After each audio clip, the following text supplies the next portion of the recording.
বিসমিল্লাহির রহমানির রহিম। আমি শামিন আক্তার, প্রভাষক ইতিহাস, পল্লবী মহিলা ডিগ্রি কলেজ।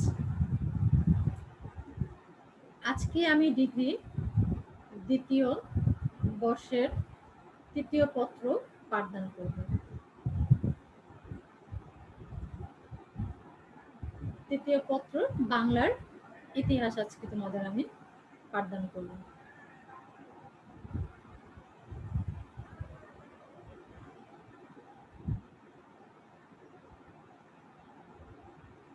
বাংলার ইতিহাস তোমাদের আজকে দ্বিতীয় বর্ষের আজকে আমি তোমাদের পাঠদান করব। আর তোমরা সবাই ভালো আছো, তো ভালো থেকে তোমাদের ক্লাসগুলো দেখতে হবে, ক্লাসগুলো করতে হবে।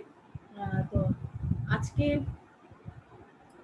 যে বিষয় তোমাদের আলোচনা করব,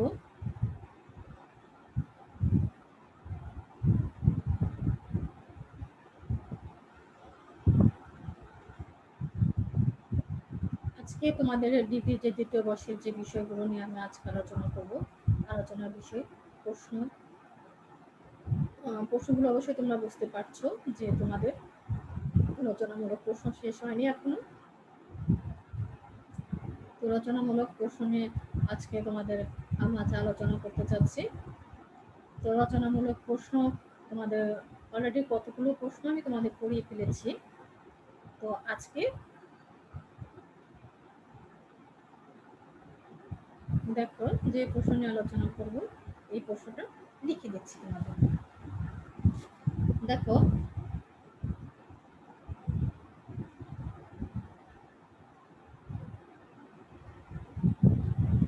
দেখো মুসলিম বিজয়ের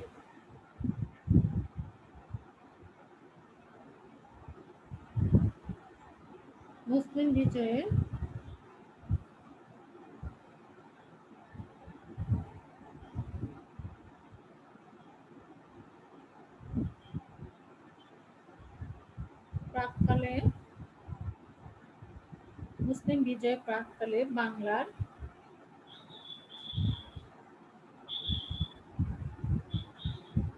সামাজিক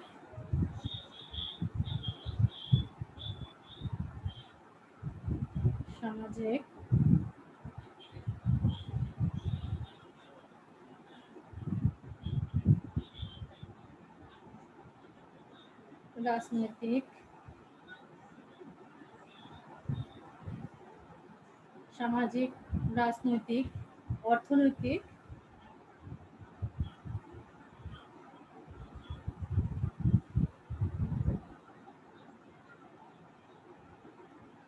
দেখো অর্থনৈতিক, ধর্মীয়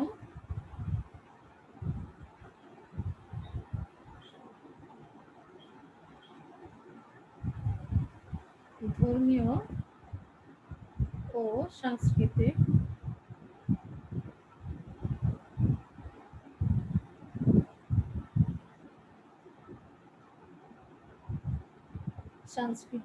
অবস্থা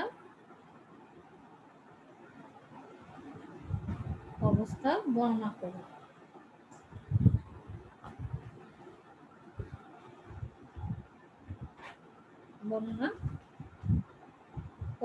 তাহলে আজকে আমি তোমাদের এই প্রশ্ন নিয়ে আলোচনা করব।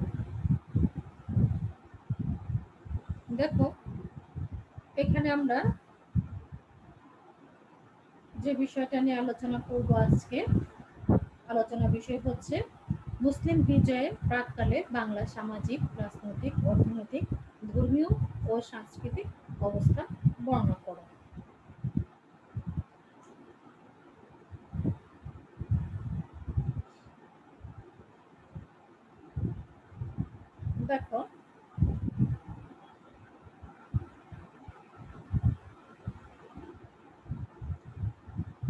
দেখো, এখানে উত্তর আমি তোমাদের বলে দিচ্ছি। দেখো, ভূমিকা।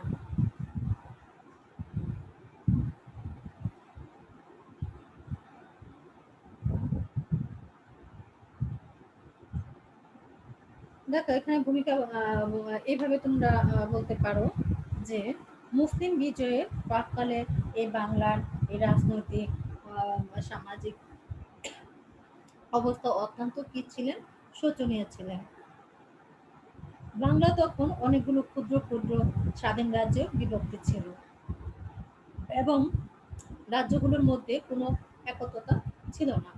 ফলে এগুলো কি ছিল, মধ্যে কোনো রাষ্ট্র স্থায়িত্ব স্থায়িত্ব ছিল না। সামাজিক দিক দিয়েও তখন তারা সংকীর্ণতা ও শ্রেণীগত বৈষম্য জর্জরিত ছিল। তো এখন দেখো যে বাংলার যে সামাজিক, রাজনৈতিক, অর্থনৈতিক, ধর্মীয় যে সামাজিক অবস্থা কেমন ছিল এই সম্পর্কে আমি তোমাদের কিছু আলোচনা করব। দেখো, ক নম্বরে কি বলেছি, সামাজিক অবস্থা।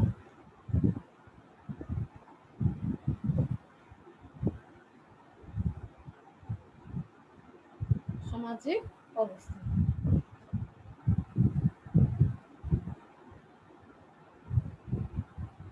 দেখো সামাজিক অবস্থাটা একটু খেয়াল করো। এই সামাজিক অবস্থার মধ্যে আর কি কি বিষয় আছে।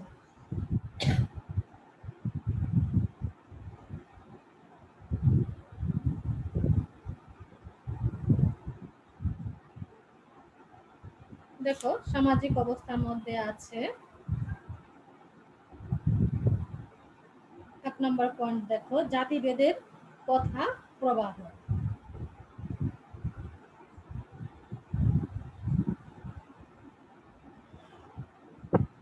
জাতি ভেদ কথা কথার প্রভাব। দেখো জাতিভেদ কথা প্রভাব। দেখো মুসলিম বিজয়ের এই প্রাককালে বাংলার হিন্দুদের অবস্থা ও প্রভাব ছিল সুস্পষ্ট। প্রাথমিক অবস্থা হিন্দু সমাজে উদারতা বিদ্যমান ছিল, কিন্তু পরবর্তীকালে তাদেরকে ভিতর সংকীর্ণতা, দাম্ভিকতা ও জাতিভেদের কথা প্রসার লাভ করে।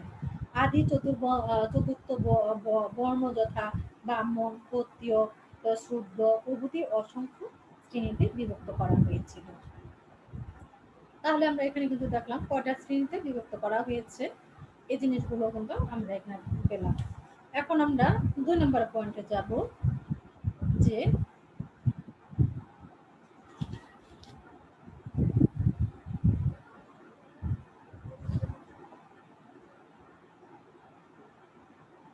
ব্রাহ্ম ও ক্ষত্রিয়দের সুবিধা।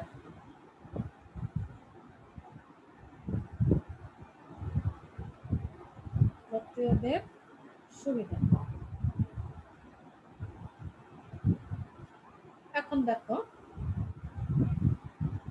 ব্রাহ্মণ ও ক্ষত্রিয়দের সুবিধা। এখানে দেখো ব্রাহ্মণ ও ক্ষত্রিয়দের অধিক সুবিধাপ্রাপ্ত উচ্চ জাতি হিসেবে পরিচিত ছিল। তাদেরকে সুবিধার্থের অন্যান্য যে সম্পাদকদেরকে ব্যবহার করা হতো, কারণ অন্যান্য জাতির নিম্ন শ্রেণী বলে বিবেচিত হতো। অন্য জাতিকে কি বলে বিবেচিত হতো, নিম্ন বলে তাদেরকে বিবেচিত করা হতো, নিম্ন শ্রেণী বলে তাদেরকে অভিহিত করা হতো। যে এখানে কিন্তু ব্রাহ্মণ ক্ষত্রিয়দেরকে তারা তাদেরকে বড় জাতি হিসেবে তাদেরকে চিহ্নিত করা হতো। দাসপ্রথা, দাসপ্রথা। দেখো দাসপ্রথা তৎকালীন ও বাংলা দাসপ্রথা নামে একটি লজ্জাজনক ও হীন প্রথা ছিল। এই প্রথার মাধ্যমে অনেক নিরীহ লোক নির্যাতিত হতেন। যারা দাস ছিলেন, দাস হিসেবে যারা সমাজে পরিচিত ছিল, তাদেরকে সামাজিক মর্যাদাকে দূরের কথা ন্যূনতম অধিকারও তারা পেত না। তাদেরকে অনেক নিম্ন জাতি হিসেবে তাদেরকে আখ্যায়িত করা হতো এবং সমাজে কিন্তু তাদেরকে স্থান তেমন ভাবে তাদেরকে দেওয়া হতো না এবং তাদেরকে কিন্তু নগণ্য হিসেবে কিন্তু চিহ্নিত করা হয়েছে। তাহলে দেখো আমরা দাসপ্রথাতে এখান থেকে কিন্তু এটা এই জিনিসগুলো বুঝতে পেলাম। ৪ নম্বর বলেছে নারীদের অবস্থা। নারীর অবস্থা।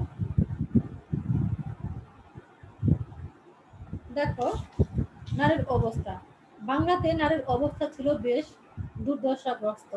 সমাজে তখন নারীদেরকে সাধারণত ভোগের সামগ্রী হিসেবে ব্যবহার করা হতো। সমাজের পুরুষেরা বহু বিবাহ প্রথা প্রচলন ছিল, কিন্তু নারীদেরকে দ্বিতীয় বিবাহ কোনো বিধান ছিল না।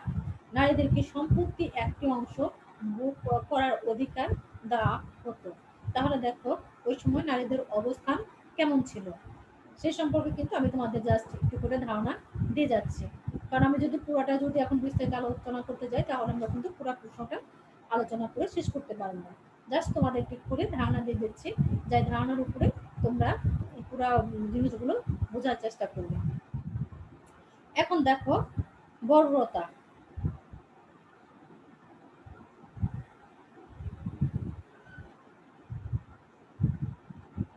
বর্বরতা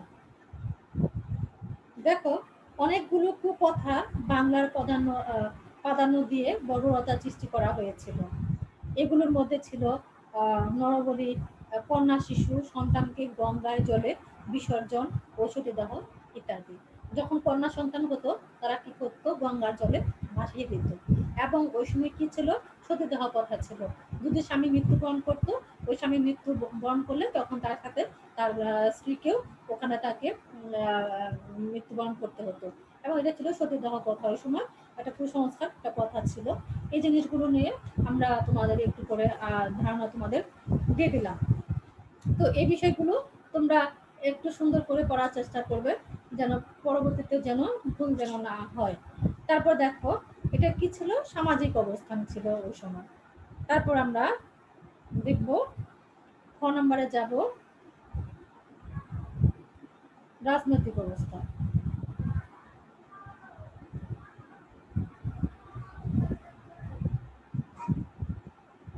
রাজনৈতিক অবস্থা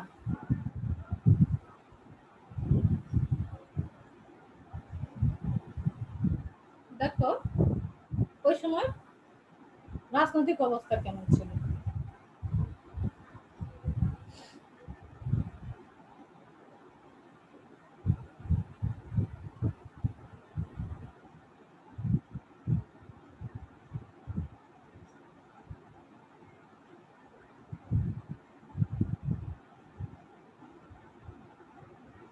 দেখো আমি এখন তোমাদের রাজনৈতিক অবস্থা সম্পর্কে কিছু ধারণা দেব।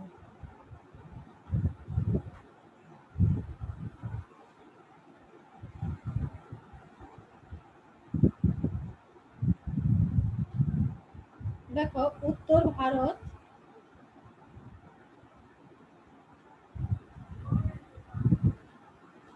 ভারতে ছোট ছোট উত্তর ভারতে ছোট ছোট রাজ্যের সৃষ্টি।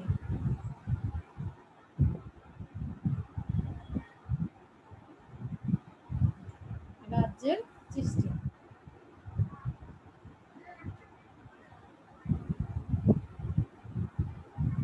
উত্তর ভারতে ছোট ছোট রাজ্যের সৃষ্টি। মুসলমানদের আক্রমণে প্রাক্কালে উত্তর ভারতে কোনো ঐক্যবদ্ধ রাজ্য ছিল না। গোটা উত্তর ভারতে ক্ষুদ্র ক্ষুদ্র রাজ্যে বিভক্ত ছিল। আর এই ক্ষুদ্র ক্ষুদ্র রাজ্যের নৃপতিদের মধ্যে কোনো মতের মিলও ছিল না।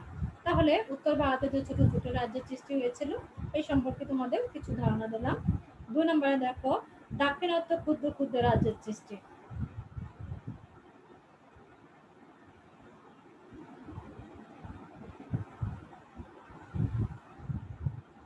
দাক্ষিণাত্য ক্ষুদ্র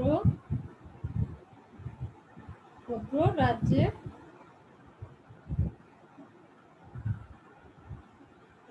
সৃষ্টি। দেখো দাক্ষিণাত্য ক্ষুদ্র ক্ষুদ্র রাজ্যের সৃষ্টি। বাংলা মুসলমানদের আক্রমণে প্রাককালের দাক্ষিণাত্য ভারতের গুপ্ত পরবর্তীকালের একাধিক ক্ষুদ্র ক্ষুদ্র রাজ্যের সৃষ্টি হয়। এই রাজ্যগুলোর মধ্যে উল্লেখযোগ্য হলো দেবগির, তারপরে ছিল কি যাদব রাজ্য, তারপর কাকতির রাজ্যের ও দারসমূহ হরেশ্বর রাজ্যে এবং মাথুয়ারা পাণ্ড্য রাজ্য। তাহলে কতগুলো রাজ্য আমরা এখানে দেখতে পেলাম। 3 নম্বরে যাচ্ছি, আধিপত্যের বিরোধ।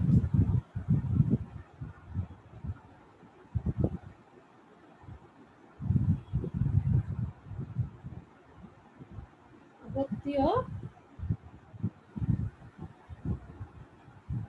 বিরোধ।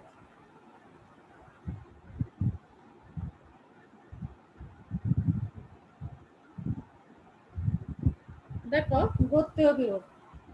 বাংলায় ছিল বিভিন্ন গোত্রের বিভক্তি। এই সকল গোত্রগুলোর মধ্যে সখ্যভার ও সেই সময় পরিলক্ষিত হয়নি। তাই মুসলমানদের বাংলা আক্রমণের জন্য এই সময়টা অনেকটা উপযোগী ছিল। তারপর দেখো 4 নম্বরের পয়েন্ট দেখো, কেন্দ্রীয় শক্তির অভাব।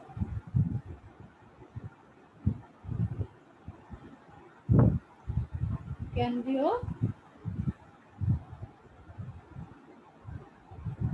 শক্তির অভাব। দেখো, কেন্দ্রীয় শক্তির অভাব। বাংলা রাজনৈতিক অঙ্গনে এই কেন্দ্রীয় কোনো সার্বভৌমত্ব ক্ষমতা সম্পূর্ণ শাসক না থাকায় এই ক্ষুদ্র ক্ষুদ্র রাজ্যের সৃষ্টি হয়, যা তার সবসময় কলহ বিবাদে লিপ্ত থাকত। তাহলে কেন্দ্রীয় শক্তির অভাব ছিল এখানে। তারপর দেখো 5 নম্বরে বলেছে মুসলিম বিজেতার আমন্ত্রণ।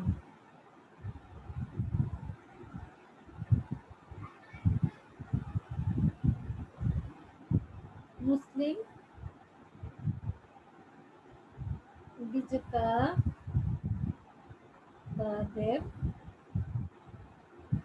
আমন্ত্রণ।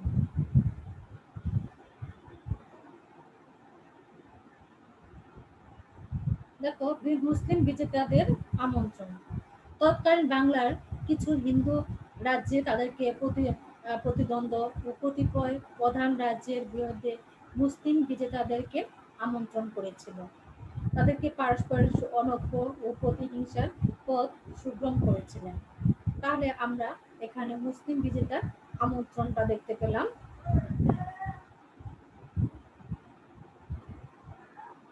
দেখো, এখানে আমরা সামাজিক অবস্থান নিয়ে আলোচনা করলাম, রাজনৈতিক অবস্থান নিয়ে আলোচনা করলাম। তারপর আমরা এখন দেখব কি অর্থনৈতিক অবস্থান।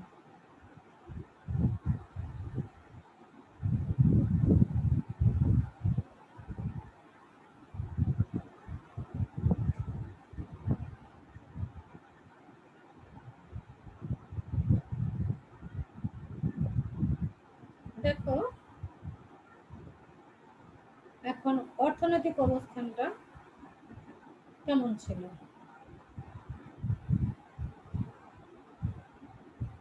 অর্থনৈতিক অবস্থান।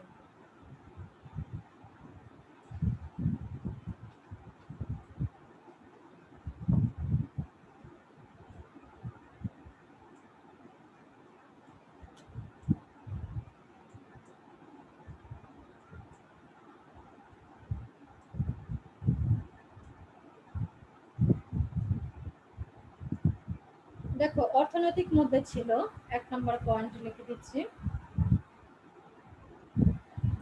উৎপাদনের ব্যবস্থা।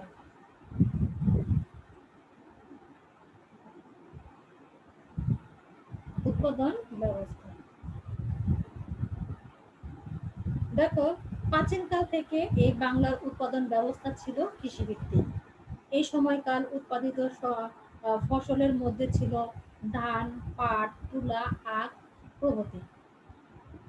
কৃষকদের আবাদি জমির জন্য জমিদারদের খাজনা বা কর প্রদান করা হতো। তাহলে এখানে উৎপাদনের ব্যবস্থাগুলোর মধ্যে আমরা দেখতে পেলাম কি ছিল, ধান, পাট, তুলা, আখ, এই সমস্ত ছিল তাদেরকে উৎপাদন উৎপাদন উৎপাদন ব্যবস্থা। তখন কৃষকেরা কি করছো, এই আবাদি জমিতে তারা কি করছো, জমিদার খাজনা বা কর প্রদান করতেন। তাহলে তারপরে আমরা যাব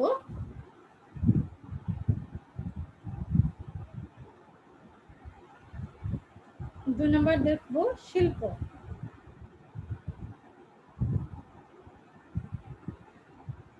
শিল্প বাংলা শিল্পে যথেষ্ট বিকাশ ঘটেছিল।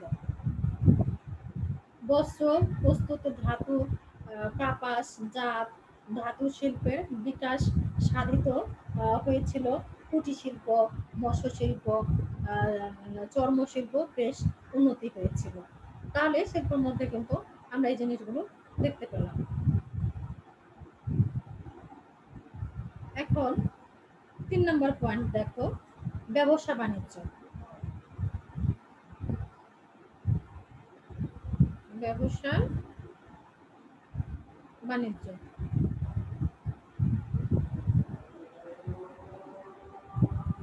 দেখো, ব্যবসা বাণিজ্য।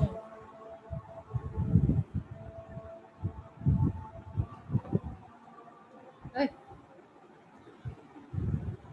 ব্যবসা বাণিজ্য। দেখো, তৎকালীন বাংলা ব্যবসা বাণিজ্য বেশ ভালো ছিল। বাংলা জনগণের বিদেশি বণিকদেরকে সাথে ব্যবসা করতেন। তাম্রলিপি ও সপ্তগ্রামে নামক দুটি শক্তিশালী বন্দর ছিল। এই বন্দরে দুটি দিয়ে বাইরের সাথে ব্যবসা বাণিজ্য চালাতো। তাহলে দেখো, ব্যবসা বাণিজ্য ক্ষেত্রে তাদের কি কি ছিল? আহ, ব্যবসা বাণিজ্য বেশ ভালো ছিল। তখন এই জনগণের বিদেশি বণিকদের সাথে ব্যবসা করতেন। তাম্রলিপি আর সপ্তগ্রাম গ্রাম নামক দুটি শক্তিশালী বন্দর ছিল। এই বন্দর দিয়ে বাইরের সাথে ব্যবসা বাণিজ্য চলত। তাহলে আমরা পরবর্তীতে পয়েন্টে যাব, ৪ নম্বরে মুদ্রা ব্যবস্থা। মুদ্রা ব্যবস্থা। দেখো, মুসলমানদের আগমনে প্রাককালে বাংলার অর্থনৈতিক অবস্থা অবস্থা মোটামুটি ভালো ছিল। তবে মুদ্রার প্রচলন তেমনি ছিল না, কারণ স্বর্ণ বা রৌপ্য মুদ্রা পাওয়া যায়নি। তারপর দেখো, ৫ নম্বরে যাব,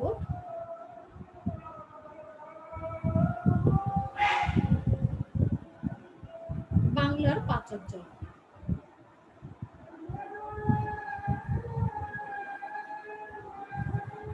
বাংলার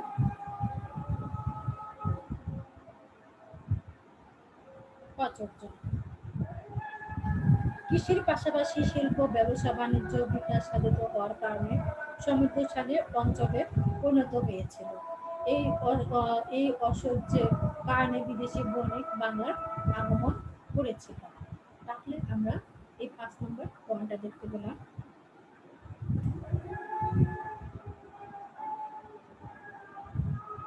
এখন আমরা দেখব কি, গ নম্বরে যাব, ধর্মীয় অবস্থা। ধর্মীয় অবস্থা।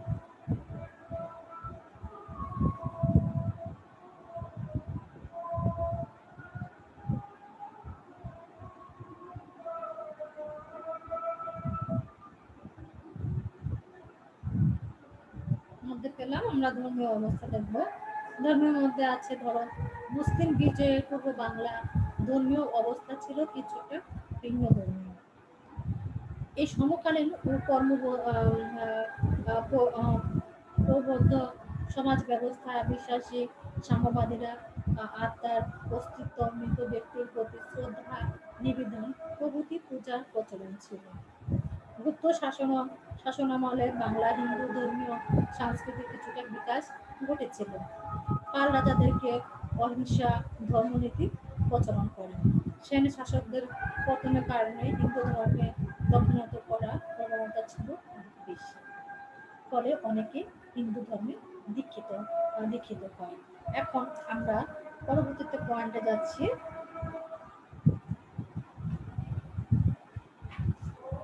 সাংস্কৃতিক অবস্থা।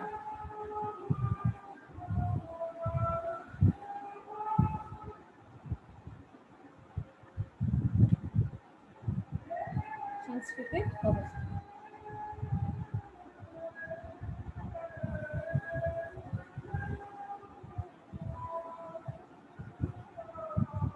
দেখো, সাংস্কৃতিক অবস্থার মধ্যে কি আছে। দেখো, আর্যদের আগমনে পূর্ব বাংলার নিজস্ব সাংস্কৃতিক ভাবধারা লক্ষ্য করা যায়। কিন্তু কালের গর্ভে তা বিলীন হয়ে যায়। এগুলোর মধ্যে পাল আমলের বাংলার নব সাংস্কৃতিক বিকাশ ঘটে। এই আমলে শিক্ষা সংস্কৃতির যথেষ্ট প্রসার ঘটে এবং একাধিক বৌদ্ধ বিহার গড়ে ওঠে। এগুলোর মধ্যে অন্যতম কি কি ছিল দেখো, কয়েকটা আমি আলোচনা করে দিচ্ছি।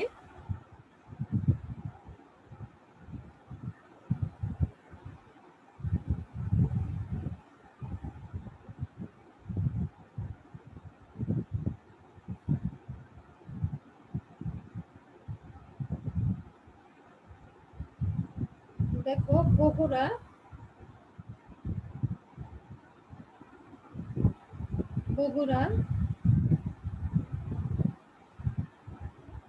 রামবিহার, বগুড়ার রামবিহার। 2 নম্বরে হচ্ছে দিনাজপুর, দিনাজপুর সীতাকোট, সীতাকোট। 3 হচ্ছে কুমিল্লার,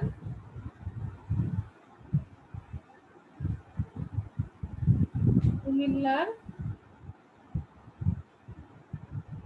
শালবন বিহার, বিহার। 4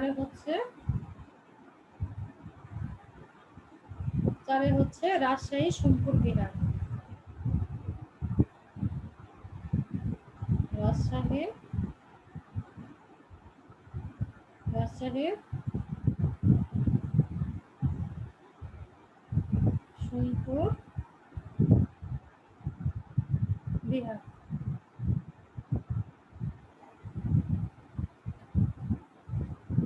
বিহার। তাহলে এই 4টা জিনিস আমরা পেলাম এখান থেকে।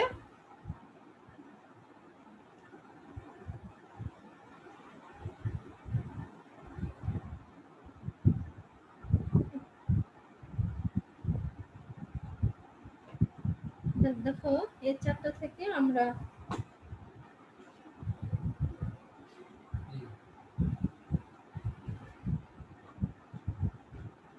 দেখো 4টা জিনিস থেকে আমরা এখন পেলাম কি, বগুড়া রামপুর বিহার, বগুড়া রামপুর বিহার, দিনাজপুর সীতাকোট, কুমিল্লা শালবন বিহার, রাজশাহী সোমপুর বিহার এবং সেন শাসন আমলে যে বাংলার যে সাংস্কৃতিক ক্ষেত্রে বিরাট পরিবর্তন হয়, সেই রাজাদেরকে পৃষ্ঠপোষকতা একটি শিক্ষিত শিক্ষিত শ্রেণী ও গড়ে তোলে, গড়ে গড়ে ওঠে। এছাড়া এছাড়া শাসন আমলে বাংলা অভূতপূর্ব বিকাশ সাধিত হয়েছে। তাহলে আমরা এখান থেকে এই জিনিসগুলো পেলাম। এখন আমরা সর্বশেষ উপসংখ্যা নিয়ে আলোচনা করে শেষ দিয়ে দেবো এই প্রশ্নটা আজকে আমরা। দেখো, উপসংখ্যা,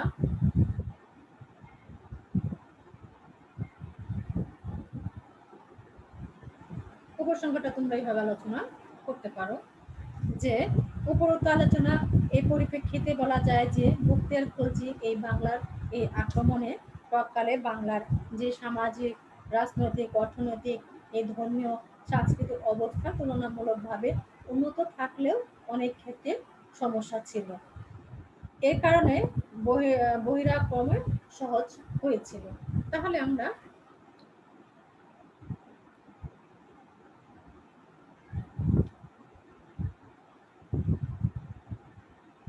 তাহলে আমরা এই জিনিসগুলা এইভাবে আলোচনা করতে পারি।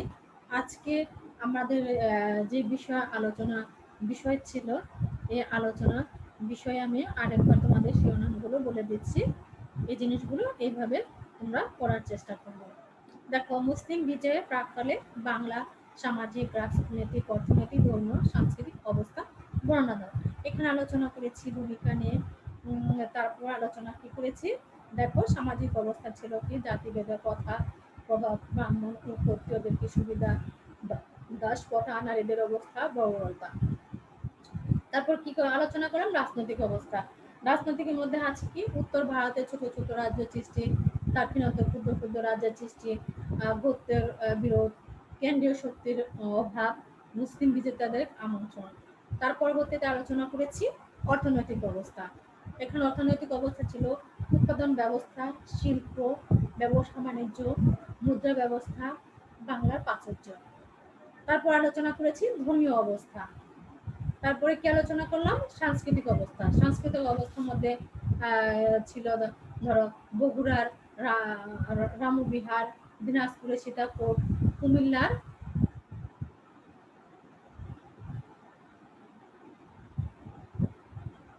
দেখো দিনাজপুরের সীতাকোট,